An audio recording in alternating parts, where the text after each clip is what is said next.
जी यहाँ पे बहुत ही पुरसकून और खुशहाल ज़िंदगी है। ये पुरअमन मुल्क है। यहाँ पे कोई भी सऊदी है या अजनबी, एक जैसे ही रूल फॉलो करने होते हैं और एक जैसे ही राइट्स दिए जाते हैं। तो आपके सब सवालों के जवाब जो है ना वो मैं बारी बारी दे देती हूँ। यहाँ पे आए हुए तकरीबन 5 साल हो गए हैं कि 1 साल के बाद टिकट्स भी मिलती हैं। देखते हैं अगर आप अफोर्ड कर सकते हैं तो आपको वीज़ा मिलेगा। उसके एक्सपेंस ना बर्दाश्त कर पाएँ और आपको मुश्किल उठानी पड़े। इतनी सारी चीज़ें आपको मैं कमेंट्स में लिख के नहीं बता सकती हैं। तो आपको मेडिकल की फैसिलिटी नहीं मिलती।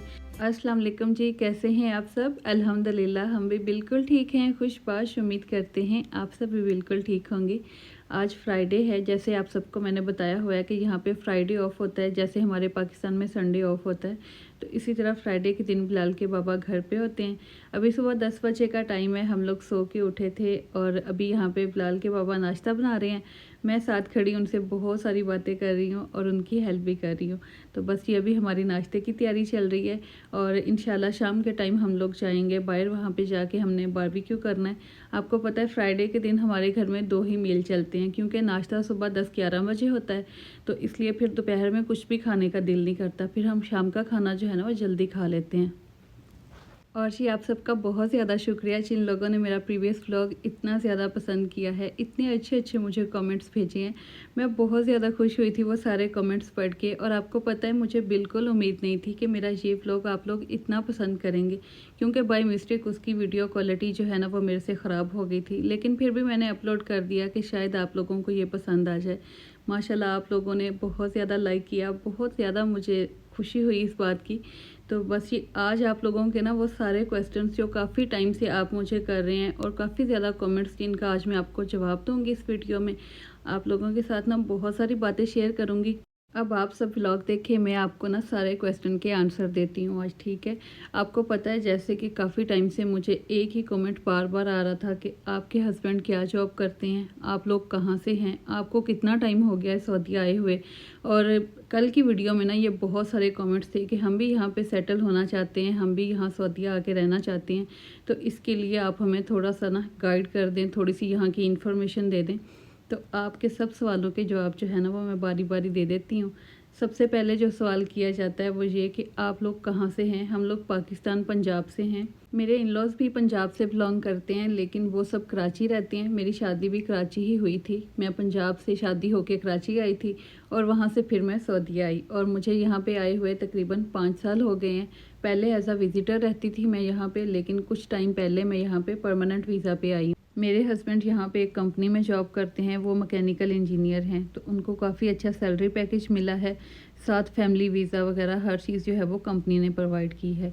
हमें फुल अकोमोडेशन मिलती है, जैसे कि घर, गाड़ी, पेट्रोल, गाड़ी की मेंटेनेंस, हर चीज़ जो है वो कंपनी प्रोवाइड करती है। हमारे मेडिकल भी, आने जाने की 1 साल के बाद टिकट्स भी मिलती हैं, हर चीज़ मिलती है हमें। लेकिन जो टैक्स है ना वो हमें खुद पे करना पड़ता है। यहाँ पे फ़ी पर्सन जो है वो आपको 400 रियाल टैक्स देना पड़ता है। तो हम तीनों का, मेरा, मुज़ना और बिलाल का 1200 रियाल हर महीने टैक्स जो है ना वो हम खुद पे करते हैं।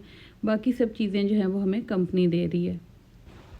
अगर आप यहाँ पे as a doctor, electrical engineer, mechanical engineer या फिर आईटी में आना चाहते हैं ना, तो आपको बहुत अच्छा सैलरी पैकेज भी मिल जाएगा और फैमिली वीज़ा वगैरह जो है ना वो सब आपको मिलेगा। यहाँ पे फैमिली वीज़ा इस तरह दिया जाता है कि बीवी और बच्चे और पेरेंट्स को उस टाइम वीज़ा दिया जाता है जब बहुत ज़्यादा कोई सीरियस कंडीशन हो, बहुत ज़्यादा कोई प्रॉब्लम हो, पीछे कोई देखभाल करने वाला, संभालने वाला ना हो। वरना पेरेंट्स के लिए परमानेंट वीज़ा लेना थोड़ा सा मुश्किल है।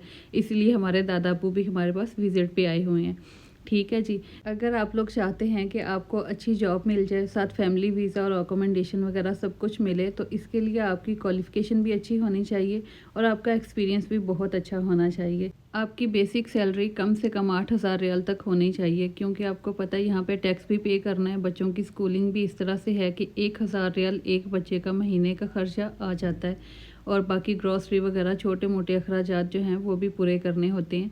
तो इस हिसाब से कम आपका 8000 रियाल बेसिक सैलरी का पैकेज होना चाहिए। बाकी जो बोनस वगैरह मिलता है, जो कुछ भी है, वो सब चीज़ें अलग से कम सैलरी पैकेज बता रही हूँ आपको। अपनी क्वालिफ़िकेशन और अपने एक्सपीरियंस के हिसाब से बहुत अच्छा, इससे भी डबल ट्रिपल आपको जो है सैलरी पैकेज मिल सकता है, ठीक है? ये मैं आपको मिनिमम बता रही हूँ कि यहाँ पे अगर आपने सर्वाइव करना है तो कम से कम आपकी जो बेसिक सैलरी है ना वो 8000 रियाल तक होनी चाहिए। इसके अलावा अगर आप लोग आज़ाद वीज़ा पे आना चाहते हैं तो अगर आपके पास काफ़ी अच्छा खासा पैसा बचाया हुआ है, सेव किया हुआ है, तो अगर आप यहाँ पे आके कोई बिज़नेस करना चाहते हैं तो उसके लिए भी आपको वीज़ा मिल सकता है। आप यहाँ पे आएँ, अपना सेटअप करें। जब आपको अच्छी अर्निंग शुरू हो जाए, अपने कारोबार में आपको अच्छा मुनाफा आना शुरू हो जाए, तो साथ ही आप अपनी फैमिली को बुला सकते हैं, उनके वीज़े भी आपको मिल जाएंगे। क्योंकि आपको ना यहाँ पे हर चीज़ शो करना पड़ती है। आप कितना मंथली अर्न कर रहे हैं, क्या आपके एक्सपेंस हैं, हर चीज़ आपको जो है ना वो गवर्नमेंट को शो करना पड़ती है।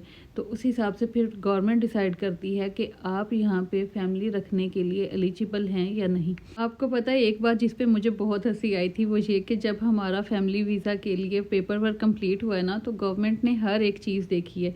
मेरे हस्बैंड की कितनी सैलरी है, कंपनी इनको क्या फैसिलिटीज़ दे रही है, हर चीज़ देखी थी कि ये अपनी फैमिली को यहाँ रख के इनके एक्सपेंस बर्दाश्त कर सकते हैं या नहीं।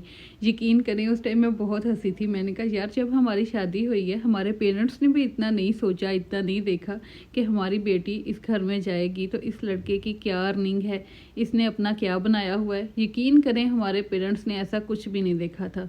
बस अल्हम्दुलिल्लाह, अल्लाह पाक ने जो भी दिया है ना, शायद माँ बाप की दुआओं से ही दिया है। मैं कहती हूँ यहाँ पे हर चीज़ देखी जाती है यार, कि आप अपनी फैमिली को रख सकते हैं या नहीं। वो पूरा आपका बजट देखते हैं। अगर आप अफोर्ड कर सकते हैं तो आपको वीज़ा मिलेगा, अगर अफोर्ड नहीं कर सकते तो आपको वीज़ा नहीं मिलेगा। लेकिन हमारे पाकिस्तान में जब शादी हुई है ना, तो किसी ने नहीं देखा था कि यार ये लड़का अफोर्ड कर सकता है अपनी फैमिली को या नहीं, ये वहाँ पे साथ लेके जा सकता है या नहीं। लेकिन यहाँ की गवर्नमेंट देख लें, पेरेंट्स से भी ज़्यादा जो है ना वो आपके लिए फ़िक्र रखती है कि अगर आप अपनी फैमिली बुलवा रहे हैं तो ये ना हो कि आप उसके एक्सपेंस ना बर्दाश्त कर पाएँ और आपको मुश्किल उठानी पड़े। और ये थी सारी इन्फॉर्मेशन जो मैंने आप लोगों के साथ शेयर कर दी है। अब आपने डिसाइड करना है कि आप आज़ाद वीज़ा पे आएंगे या वर्क वीज़ा पे। आपको जो मुनासिब लगे, जो सूट करे, वही आप कर सकते हैं। आई होप आज की वीडियो से आपको काफ़ी इन्फॉर्मेशन मिली होगी। तो इसी तरह जी, अगर आपको कोई और इन्फॉर्मेशन चाहिए, कुछ भी आपने पूछना हो, तो आप मुझे कमेंट्स कर सकते हैं। इंशाल्लाह मैं कोशिश करूँगी कि कमेंट सेक्शन में आपको इसका रिप्लाई कर दूँ। लेकिन ये सारी इन्फॉर्मेशन मुझे व्लॉग में ही शेयर करना पड़ी है, क्योंकि आपको पता है इतनी सारी चीज़ें आपको मैं कमेंट्स में लिख के नहीं बता सकती। तो इसीलिए मैंने सोचा था कि मैं जो नेक्स्ट व्लॉग आपके साथ शेयर करूँगी ना, उसी के दौरान मैं आप सबके साथ ये सारी इन्फॉर्मेशन भी शेयर कर दूँगी। और आपको पता है, जब मैं विज़िटर थी ना, एज अ विज़िटर यहाँ पे आई हुई थी। पहले मैं 6 मंथ के लिए आई थी, फिर मैं पाकिस्तान गई, वहाँ से फिर 2 माह के बाद मैं 2 साल के वीज़े पे आई थी। उस टाइम जो है ना वो 2 साल का वीज़ा मिल जाता था, वो मल्टीपल वीज़ा होता था। तो जैसे ही मैं आई हूँ, मुझे 6 माह पूरे हुए हैं। 6 माह के बाद वहाँ पे एग्ज़िट करना पड़ता है। किसी भी मुल्क जाके आप दोबारा आएँ तो आप अगले 6 महीने गुजार सकते हैं। जैसे ही मेरे 6 माह पूरे हुए, मेरे एग्ज़िट का टाइम आया, तो मेरे हस्बैंड ने मुझे शारजा एग्ज़िट करवाया था। शारजा मैं आज गई हूँ और अगली सुबह जो है ना वो मैं वापस आ गई। और जैसे मैं वापस आई हूँ, फ़्लाइट्स वगैरह हर चीज़ बंद हो गई, क्योंकि कोरोना की वजह से आपको पता है 2-2.5 साल बहुत ही क्रिटिकल कंडीशन वाले गुजरे हैं हर कंट्री पे। तो इन लोगों ने भी एग्ज़िट, री एंट्री, ये सब कुछ जो है ना वो बंद कर दिया था।